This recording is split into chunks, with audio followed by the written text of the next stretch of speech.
Hey guys, Harrison Graham here from Chat Sports, also the host of Chicago Bears Now. And on Bears Now earlier this week, I broke down the pros and cons for Chicago and whether or not to draft Jalen Carter, the defensive tackle out of Georgia. A lot of buzz that Carter won't fall past the Bears at number 9. Would selecting him be the right decision or the wrong decision? I explore that. And even if you're not a Bears fan, I think paying attention to these pros and cons could apply to a lot of teams picking in the top 10 or 15. So sit back, relax, and enjoy today's show.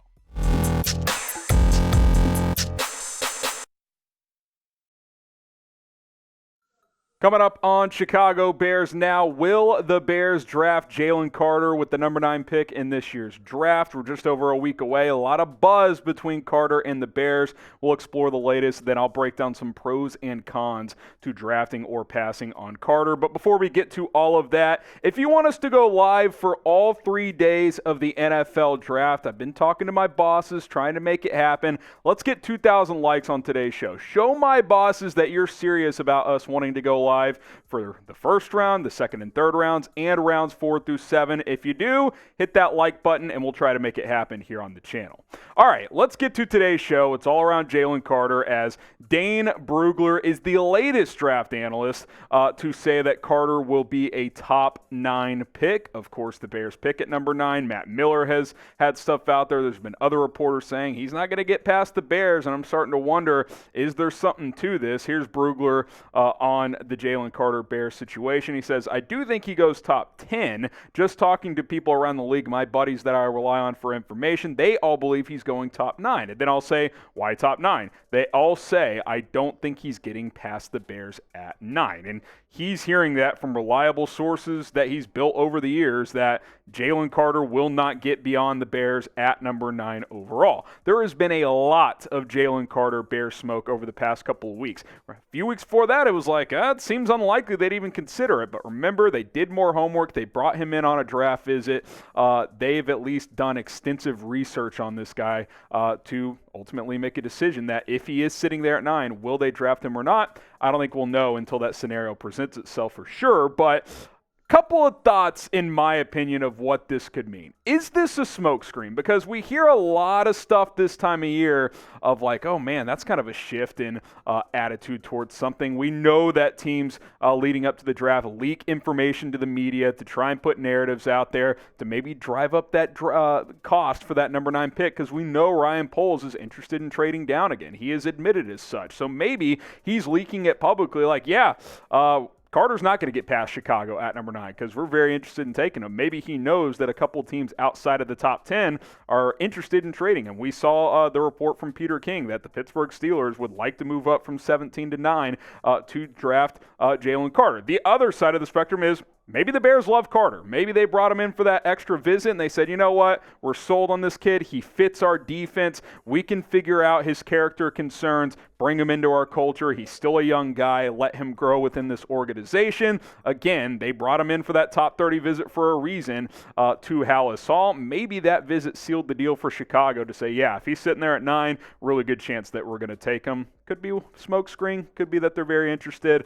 Again, I don't think we'll know for sure until draft night next Thursday. What do you guys think, though? Are you buying this? Is the Jalen Carter Bears hype real? Do you think there's a real chance that they will draft him? Type Y for yes.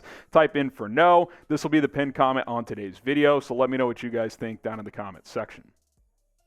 All right, so I got 3 pros, 3 cons in terms of Jalen Carter, whether or not to draft him. Let's start with the positives. Reasons to draft Jalen Carter. Well, his raw talent is worthy of the number 1 overall pick. I mean, he is that good. I mean, remember toward the end of the season and even after the Bears secured the number 1 pick, we were saying, well, if the Bears don't trade down, Jalen Carter might be the pick at number 1 overall. So if you get him number 9, the value from a talent standpoint is really, really good. Here's Dane Brugler talking about Carter's ability, saying Carter needs to continue growing in several areas, but his block destruction is special because of a rare combination of body control, quickness, and power. He presents a conundrum for NFL decision makers because he's a very young player and maturation isn't a guarantee, but he is arguably the most talented prospect in this draft class with the potential to develop into a top 5 player at his position in the NFL. And that's kind of the whole dilemma, right? And when we get to cons, we'll talk about that, lack of maturity off-field stuff. But in terms of just raw talent, ability overall, he's arguably the best player in this class. If he reaches his full potential, he could end up being the best pure player in this class. It's between him, Will Anderson, and a couple of the quarterbacks. I mean, that's kind of what we're talking about here. And if you get that level of player, number 9 overall, and he works out, not only are you maybe getting the best player in this class, but you're getting him while you also got DJ Moore, an extra first-round pick next year, and 2 second-round picks. So it's very appealing. There's just obviously a lot of risk, which we'll continue to talk about here. Today's show is sponsored by Z-Biotics. I'll tell you what's risky. Having a bunch of drinks without drinking Z-Biotics before. I'll be honest, I'm almost 30 years old now. I don't respond the way I used to after a night of drinking. That is until I found Z-Biotics. Their pre-alcoholic probiotic is the world's first genetically engineered probiotic. It was invented by PhD scientists to tackle rough mornings after drinking. Here's how it works. When you drink, alcohol gets converted into a toxic byproduct in the gut. It's this byproduct, not dehydration, that's to blame for your rough next day. Z-Biotics produces an enzyme to break this byproduct down. It's designed to work like your liver, but in your gut, where you need it most. So drink Z-Biotics before drinking alcohol, then you drink responsibly, get a good night's sleep to feel your best tomorrow. Go ahead and give Z-Biotics a try for yourself. Go to zbiotics.com/chatsports and use code chatsports to get 15% off at checkout. Z-Biotics is backed with a 100% money-back guarantee, so if you're unsatisfied for any reason at all, they will give you your money back. It all comes in this little vial. You just take this shot, if you will, before you go out and probably have some more shots, and then you're going to be feeling great the next day. Take Z-Biotics, drink responsibly, get a good night's sleep. It's not even going to feel like you had drinks the night before. zbiotics.com/chatsports, code chatsports. Check that link in the description and comments. Get 15% off with that code chatsports. All right, let's keep it rolling here. Reasons to draft Jalen Carter. On-field impact, obvious. I mean, you watch the tape, you watch the games. Georgia's defense, yes, it's loaded, but he was the engine. I mean, he really freed everything up. Those linebackers, he has the pass rush ability. The raw stats don't jump off the page, but he's a defensive tackle. You're not always going to litter up the stat sheet. When you have the level of talent around him that he did, other guys made some of the finishing plays, if you will. You look at the Pro Football Focus grades, though, off the charts. He was the highest graded defensive player in college football this past year with a 92.3 overall grade. He's a good pass rusher as an interior player. I think in the NFL, he could become a 6, 8, 10 sack guy as a 3-tech technique. Defensive tackle, I should say. 24 hurries, so he was getting pressure consistently. He just didn't always finish the play, but the impact was certainly obvious when you watch Georgia play. And then reason number 3 to draft him. Fills a critical position of need. I talked about that 3-tech defensive tackle spot that he would almost certainly play for Matt Eberflus's defense. You look at this defensive line, you don't have that true 3-tech. DeMarcus Walker is going to play some of that. Justin Jones can give you some. Billings is a 1-tech.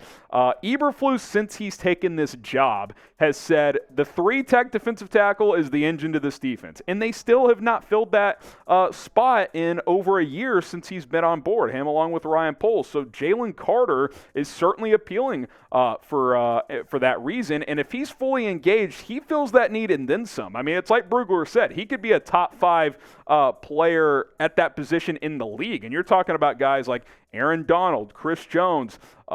You're talking about Jeffrey Simmons, all kinds, Javon Hargrave. There's a lot of talented defensive tackles, and Carter's got the ability to get to that level. It's just, does he have the maturity? Does he have the want to? We'll talk about some of those concerns here in just a moment. But let's top yesterday's video. Yesterday's video received 25 new subscribers. Round of applause to our new subs. So today, I want to top that. Can we get 26 of you folks watching that haven't subscribed before to do so? It's 100% free. We publish daily Bears videos here on this channel. News, rumors, draft content, free agency, whatever it is, we've got you covered. We're going to be live during the draft. 2,000 likes to be live for all 3 days.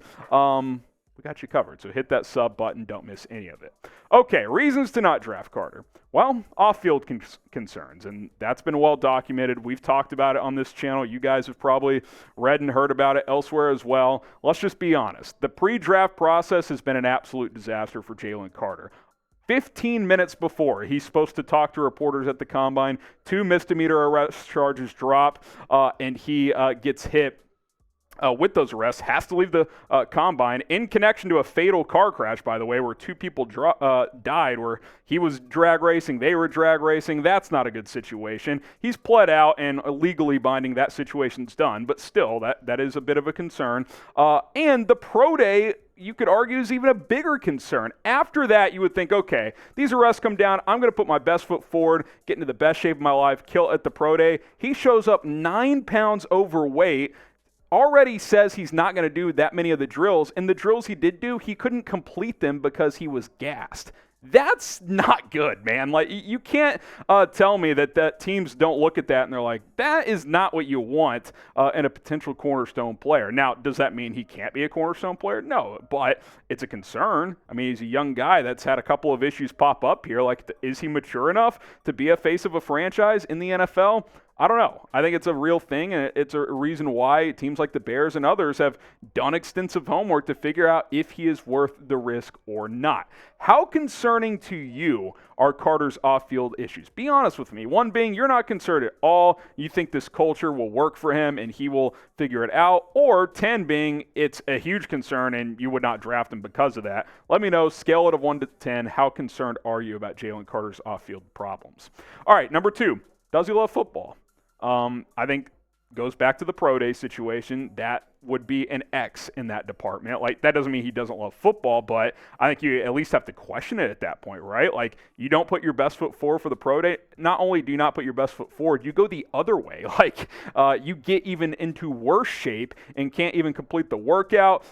Poles and Flus have used this quote a lot. We want guys who love football. Does he? I don't know. That's why you do the extra homework and figure it out.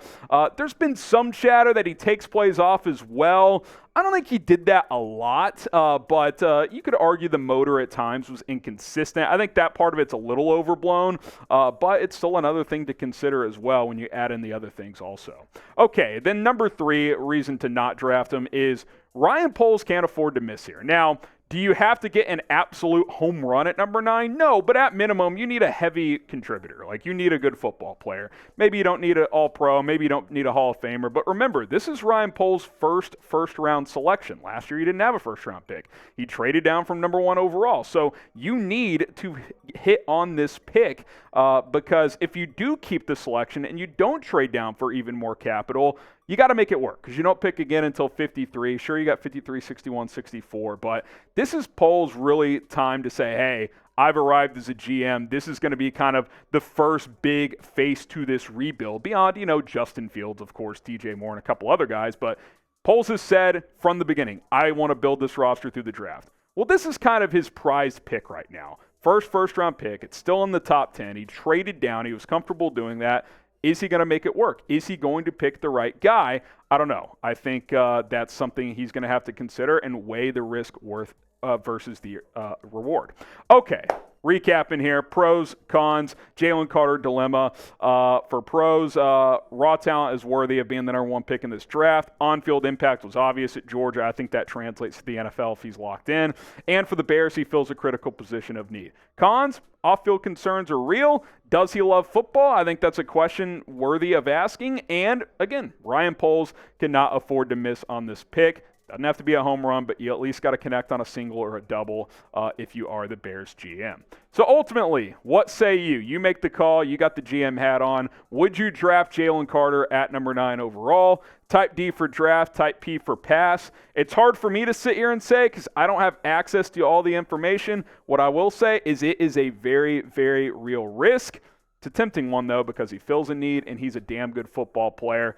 You guys make the call. D for draft, P for pass. And subscribe to the channel as we'll have more videos coming up soon throughout the week.